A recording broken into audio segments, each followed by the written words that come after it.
will begin an amazing journey back 150 million years to the late Jurassic. The continents were grouped together in a semi-unified landmass, Pangaea, which was beginning to break apart. The planet's atmosphere was dense and hazy under the powerful sunlight. Vast, deep blue oceans covered much of the Earth. We will be located in western North America, in what is now the Morrison Formation. The climate is warm subtropical. Vast floodplains covered with lush, primitive vegetation stretched toward a hazy horizon. Enormous rivers meandered through the green terrain, reflecting the bright, cloudy sky. In that era, wet and dry seasons alternated. There were extensive floodplains, meandering rivers, and temporary lagoons. Vegetation was abundant, especially ferns and cycads. The soil was a mixture of dark, damp earth with primitive undergrowth, devoid of grass. Modern grasses did not yet exist, as they had not yet evolved. The dominant vegetation consisted of tall conifers, araucaria, tree ferns, cycads, bennetetulas, and ginkgos. The conifers formed dense forests, their enormous trunks reaching great heights. The forest floor was covered in thick carpets of giant tree ferns and ginkgos. Sunlight barely penetrated the dense canopy. Brachiosaurus coexisted with sauropods such as Diplodocus carnegie, an extremely long herbivore with a horizontal posture, a whip-like tail, peg-like teeth concentrated at the front of its jaw, and a long neck held parallel to the ground. Camarasaurus lentus, a herbivore with a shorter neck and tail than other giants, a robust and tall skull and spoon-shaped teeth. Stegosaurs such as Stegosaurus steinops, a herbivore with a rounded back, a double row of comet-shaped plates, and a powerful tail equipped with 4 long spikes. It was a prehistoric ecosystem teeming with life. On the other hand, their lives were threatened by powerful predators. Theropods such as Allosaurus fragilis, a biped with a large skull, short arms with 3-fingered hands, powerful legs, a long tail, and striated crests above its eyes. And Ceratosaurus nasicornis, a medium-sized biped distinguished by a prominent, blade-like horn on its snout, a pair of smaller horns above its eyes, and osteoderms along its back. These predators hid among the dense Jurassic foliage. Primitive crocodilomorphs also coexisted. Enormous pterosaurs soared through the sky. And small nocturnal mammals, mostly night-dwelling creatures, similar to shrews or rodents, lived in the shadow of the dinosaurs. The atmosphere contained slightly higher levels of CO compared to today. The air was denser, warmer, more humid, and laden with plant aromas. Baby Brachiosaurus hatched from spherical eggs with porous shells. The adult female laid multiple eggs, probably dozens, in areas with good sun exposure for passive incubation. She partially buried them for thermoregulation. Parental care was apparently not prolonged. After weeks of incubation, the fully developed embryo hatched. The hatchlings weighed approximately 175 to 350 ounces. Their proportions differed from those of the adult. Their necks were proportionally shorter. Their limbs were functional almost immediately after birth. From the first year, growth was extremely rapid. Their weight was that of a modern horse, 1,100 pounds. The hatchlings had to leave the nest almost immediately to avoid opportunistic predators.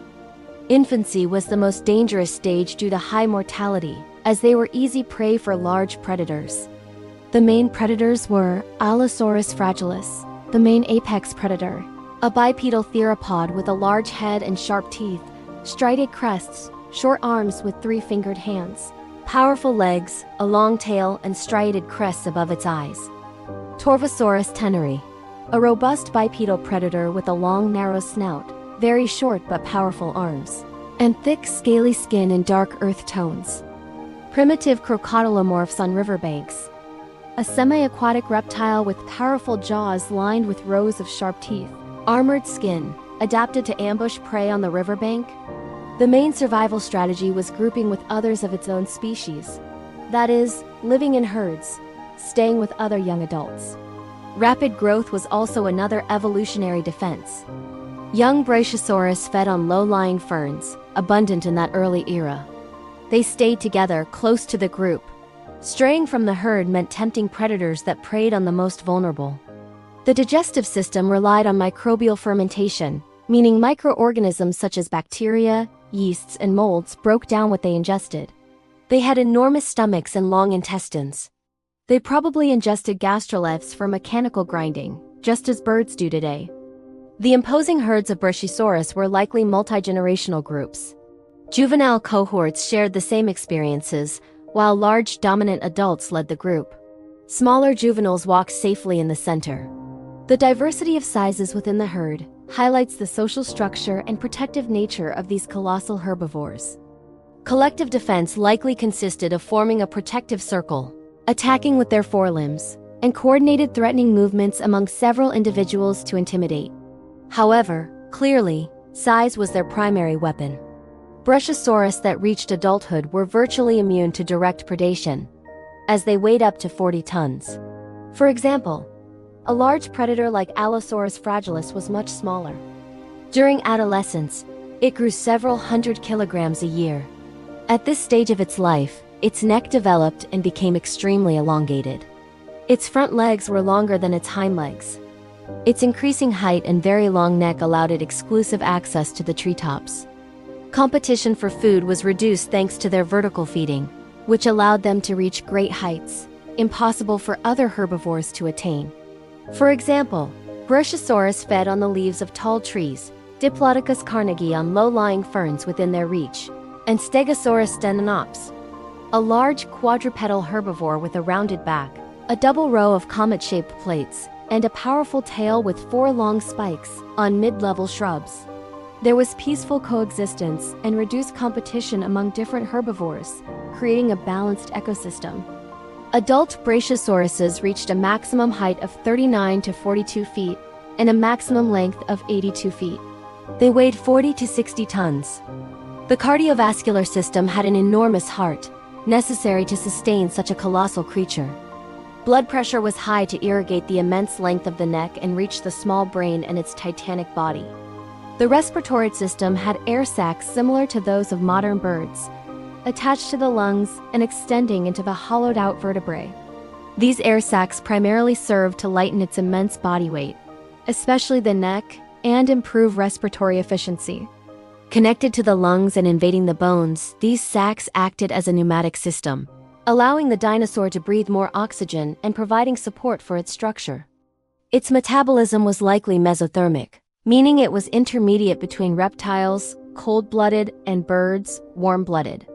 This meant its body temperature fluctuated with the ambient temperature but generally remained higher than the temperature of the surrounding water or air, combining the ability to generate its own heat with the flexibility of the ambient temperature. This was achieved through vascular adaptations that raised the temperature of internal organs, muscles, and/or the brain. Regarding its diet, the estimated daily consumption of a Brachiosaurus was about 400 kilograms of vegetation, including conifers, ferns, ginkgos, and palm trees. It used its long neck to reach treetops up to 12 meters high, tearing off vegetation with spatulate teeth and swallowing it whole to ferment in its gut.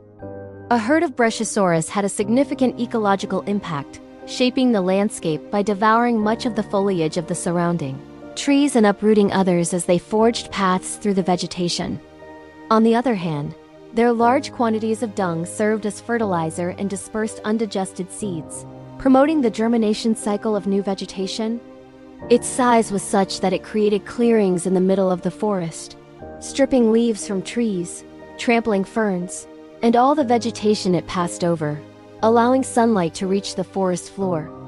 Each gigantic step of the Brachiosaurus emitted low-frequency vibrations that traveled through the earth, causing the ground and water around it to tremble. They coexisted much of the time with Stegosaurus steninops, but they didn't share the same vegetation, as the latter fed on fern meadows, devouring mid-height cycads with their beaked mouths. Brachiosaurs, on the other hand, with their long necks, reached the treetops. Another common sight in the late Jurassic was the mid-sized sauropod Camarasaurus lentus feeding in the same landscape, uprooting shrubs at mid-height, Diplodocus carnegie devouring ferns at ground level, and Brachiosaurus standing upright, reaching the highest branches, creating a well-defined vertical ecological niche, reducing direct competition for food.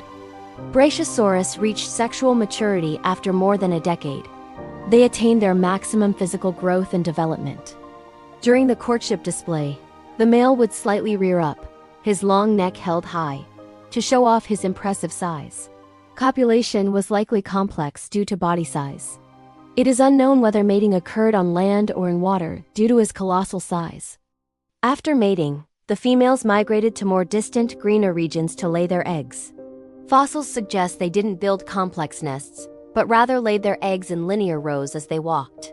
The eggs measured approximately 30 to 60 centimeters, similar in size to an ostrich egg or even smaller. Despite their enormous size, the hatchlings weighed 5 kilograms at birth. Finally, old age arrived. It is estimated that Brachiosaurus lived between 100 and 200 years.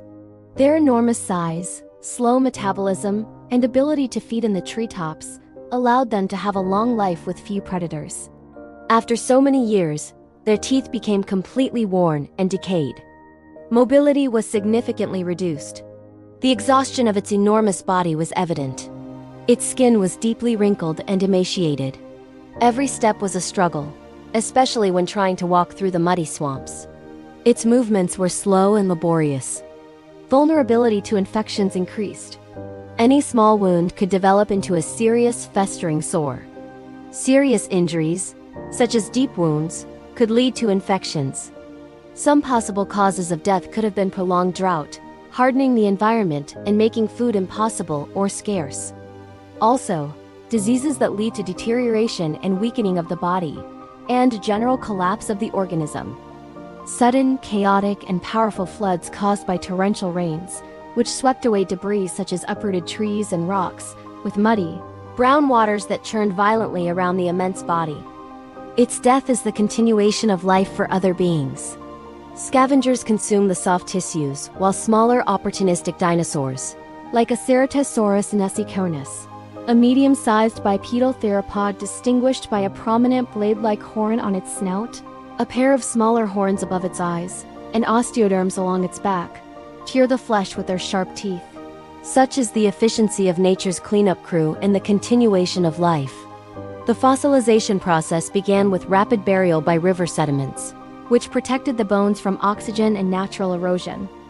The bones underwent permineralization, a crucial fossilization process where minerals dissolved in groundwater, such as silica, calcite, or iron, precipitate and fill the pores, cavities, and cellular structures of organic remains, bones, shells, wood, after burial.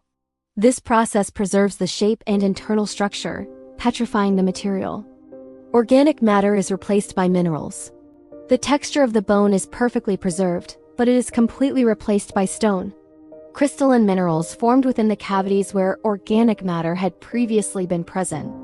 Only a small fraction of individuals fossilize.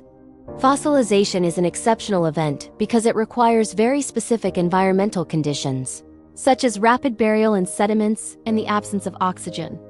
Most organisms decompose, are eaten, or erode before mineralizing, and it is rare for hard parts, bones, shells to survive the passage of time. Over time, sedimentary compaction occurred. The immense weight of the upper strata compacted the rock, flattening the layer containing the skeleton. The different colors and textures of the rock layers tell the story of geological time. Tectonic uplifts millions of years later pushed layers upward. Erosion has exposed a dark Brachiosaurus skeleton. Towards the end of the 19th century, paleontologists excavating the arid Morrison Formation in the western United States, from Montana to New Mexico, with its most prominent outcrops in Colorado, Wyoming, and Utah, unearthed invaluable remains of this colossal dinosaur.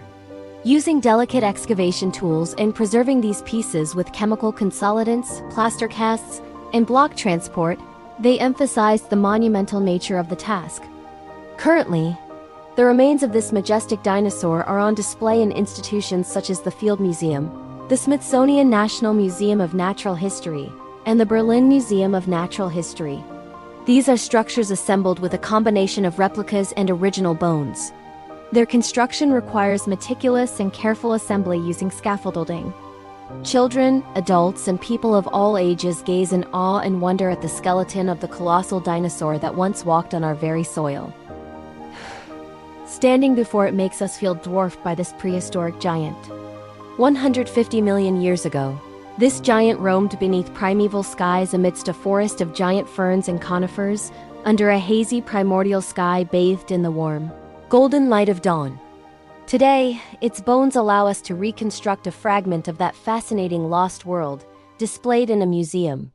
Brachiosaurus will forever inspire awe in scientists and our admiration for its majesty, transcending all time. Enjoyed this video? Please give it a like, subscribe to our channel, and share it with your friends. Your support helps us create more amazing content. Thank you.